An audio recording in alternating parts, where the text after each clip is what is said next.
Tudo da Canção Nova em um só lugar. Canção Nova Play. Olá, que a paz esteja no seu coração. Sou eu, Padre Roger Araújo, que estou aqui com você no nosso programa A Bíblia no Meu Dia a Dia. É dia a dia que Deus vai nos alimentando com a sua palavra e a palavra dele vai entrando no nosso coração. A maravilha de estudarmos o livro do Êxodo, conhecendo os prodígios de libertação do Senhor, nós vamos permitindo também que o nosso coração seja liberto de toda e qualquer escravidão. Então, abra hoje o livro do Êxodo no capítulo 9. Vamos continuar estudando as pragas do Egito. Senhor nosso Deus, eis-nos aqui, Senhor.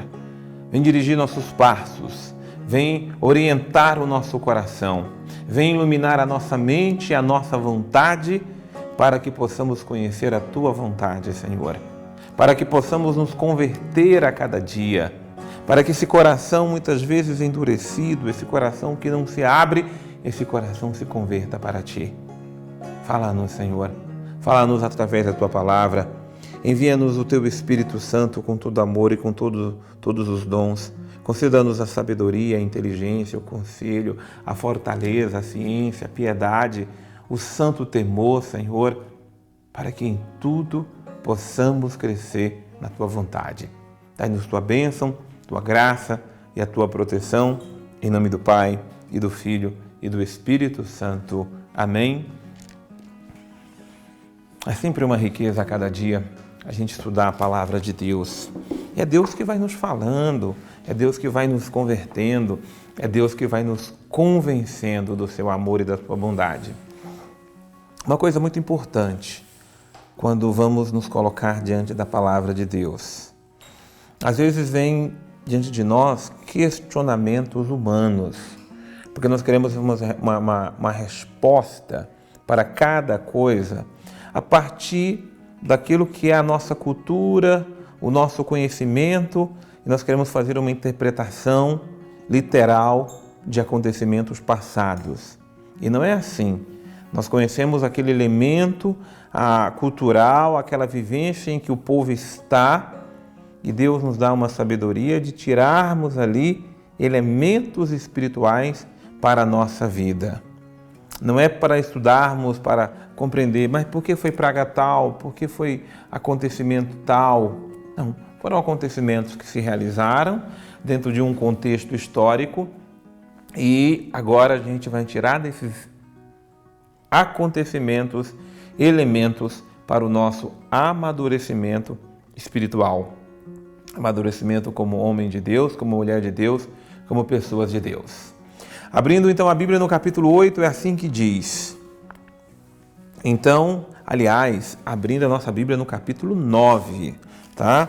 Capítulo 9, é até importante você anotar, Êxodo 9, de 1 a 35. E não esquecer de colocar a data do dia de hoje, onde estamos realizando o nosso estudo aqui no seu caderno.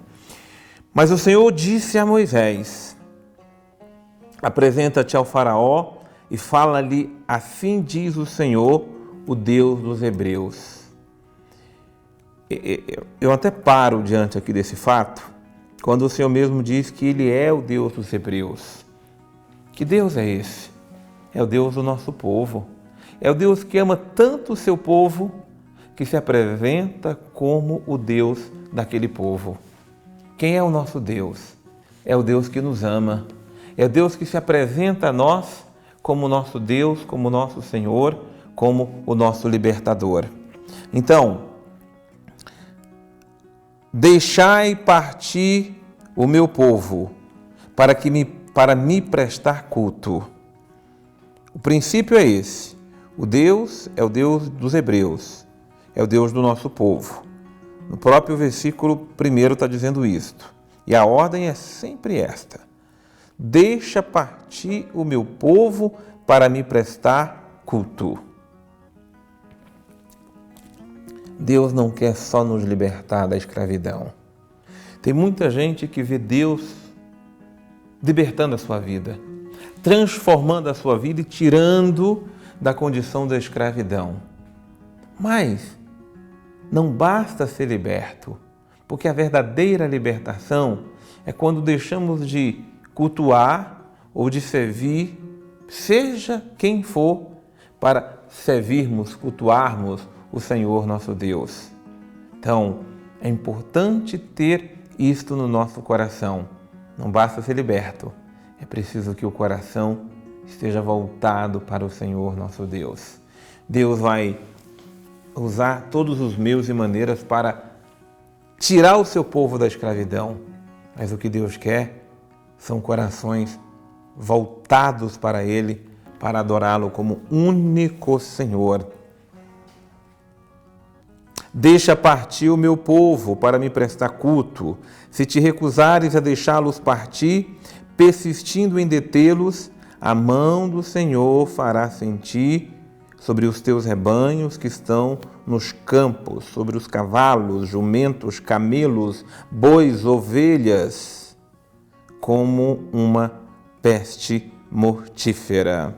Então, a próxima praga é a peste que se lança sobre os animais. A gente olhando todos esses acontecimentos sobre o Egito, desde a primeira praga, que foi a água transformada em sangue, as pragas das rãs e depois as moscas varejeiras, e agora nós estamos acompanhando as pragas sobre os animais,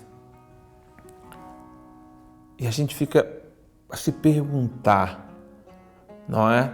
Porque até a natureza humana porque até a natureza é ferida.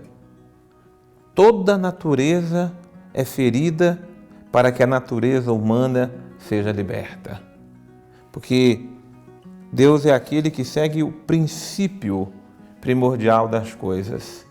Nós não somos mais importantes do que este ou aquele animal, mas nós somos as criaturas mais amadas por Deus. Por isso Deus paga o preço de toda a criação para libertar a sua criatura mais amada. É mais fácil a criação se submeter a Deus, todo o resto da criação, do que muitas vezes o coração humano obstinado pela dureza de coração.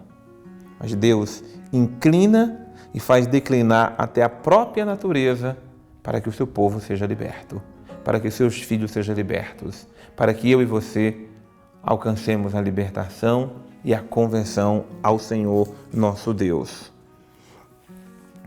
Bom, então nós vamos agora para o versículo número 7, que nos diz o seguinte: o faraó mandou informar se de fato nenhum animal dos israelitas tinha morrido, mas o coração do faraó manteve-se endurecido e não deixou o povo partir.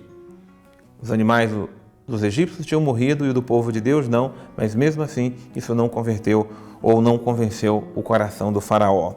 O versículo número 8, o Senhor disse a Moisés e a Arão: recolhe um punhado de fuligem de forno que Moisés jogue para o céu à vista do faraó, se tornará sobre toda a terra do Egito um pó fino, que cairá sobre as pessoas e animais, formando tumores que provocarão pústulas.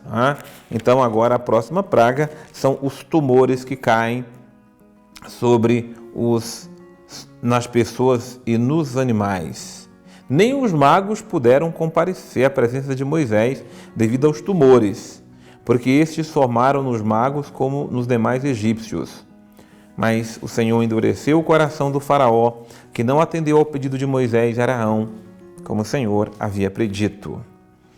E a partir do versículo 13, entra a sétima praga, que é o granizo. O Senhor disse a Moisés: levanta-te cedo, apresenta-te ao faraó e diz-lhe: assim diz o Senhor Deus dos Hebreus: deixa partir o meu povo para prestar meu culto. É só isso que Deus quer. Deixar o povo partir e esse povo possa partir para cultuar o Senhor nosso Deus. Porque vou desencadear todas as minhas pragas contra ti mesmo, teus ministros, teu povo, para que saiba que não há ninguém como eu em toda a terra. Então, quando começa a cair granizo por toda a face da terra, e digo toda a terra dos egípcios.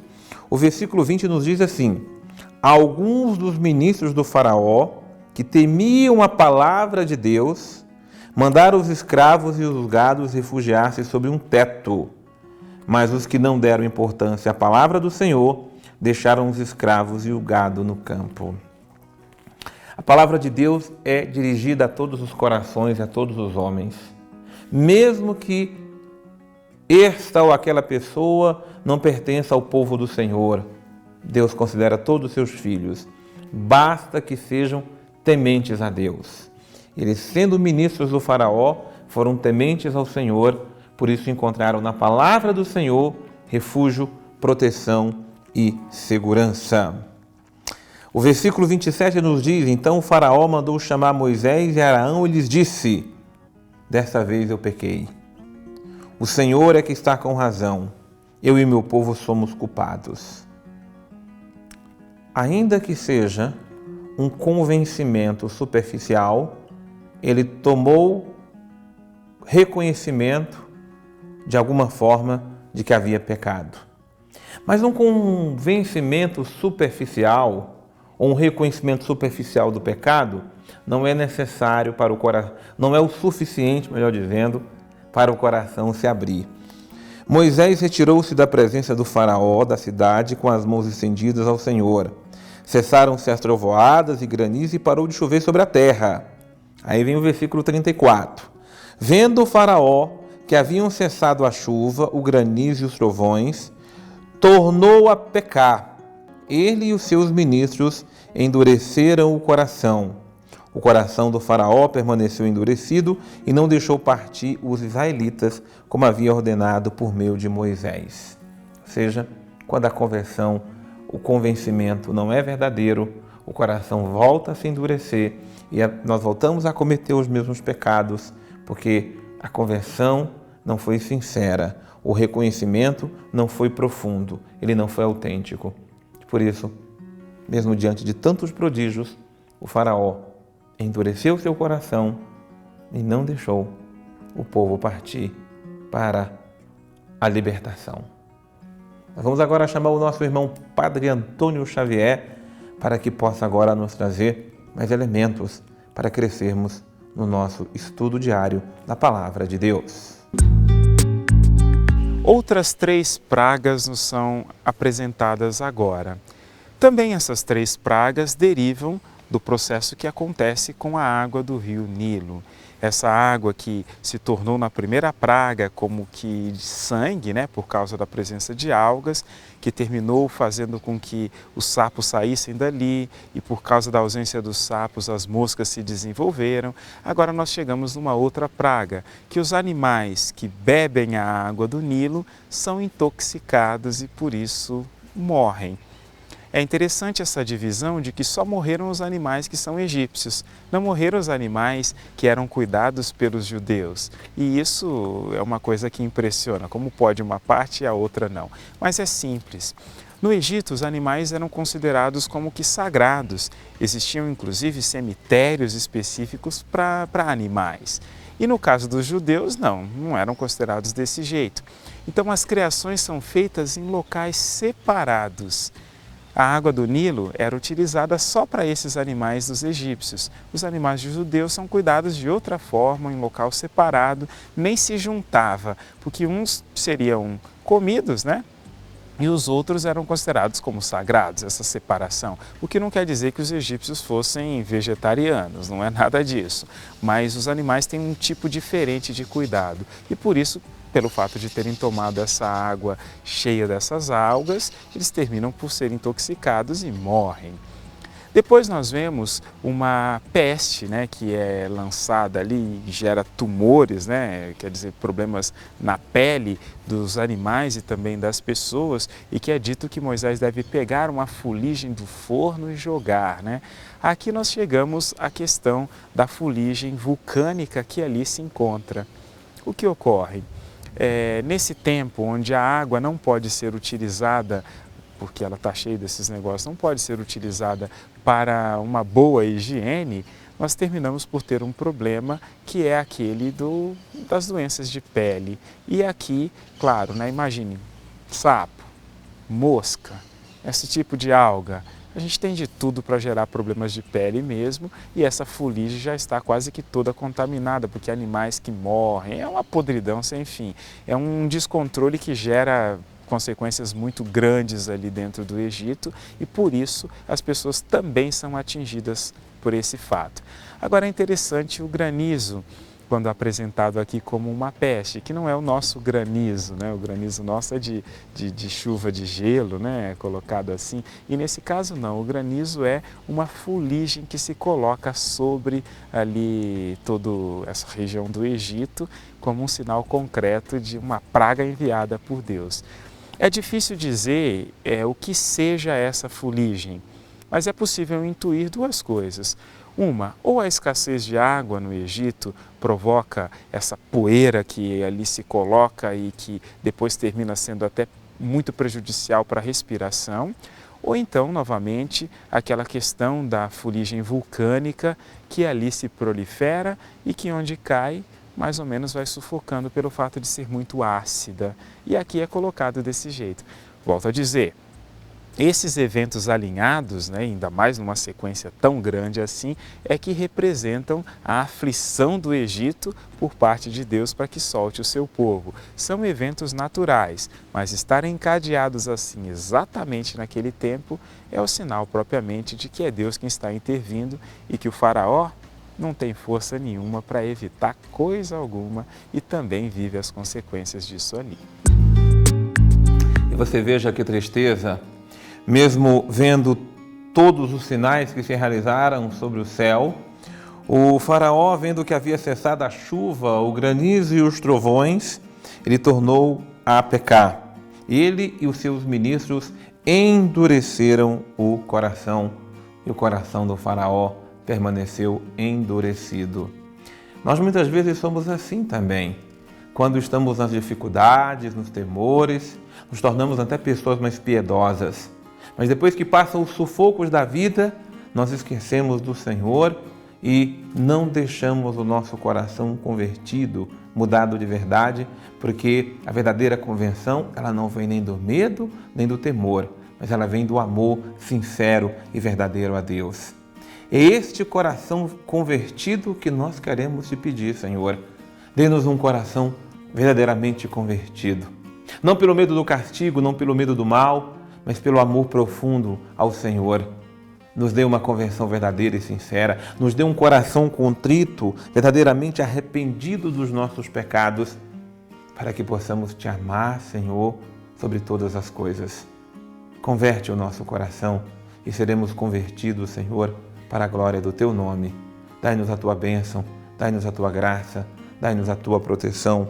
Em nome do Pai, e do Filho, e do Espírito Santo. Amém. É muito bom ter a sua companhia, é bom estar com você a cada dia no nosso programa A Bíblia no Meu Dia a Dia. Não deixe de acompanhar no YouTube o nosso programa e aqueles programas que você de alguma forma tenha perdido, você pode acompanhar por lá também. Eu te espero no nosso próximo programa A Bíblia no Meu Dia a Dia. Deus abençoe você.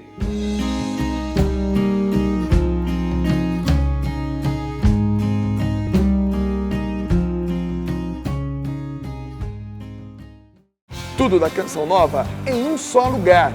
Canção Nova Play.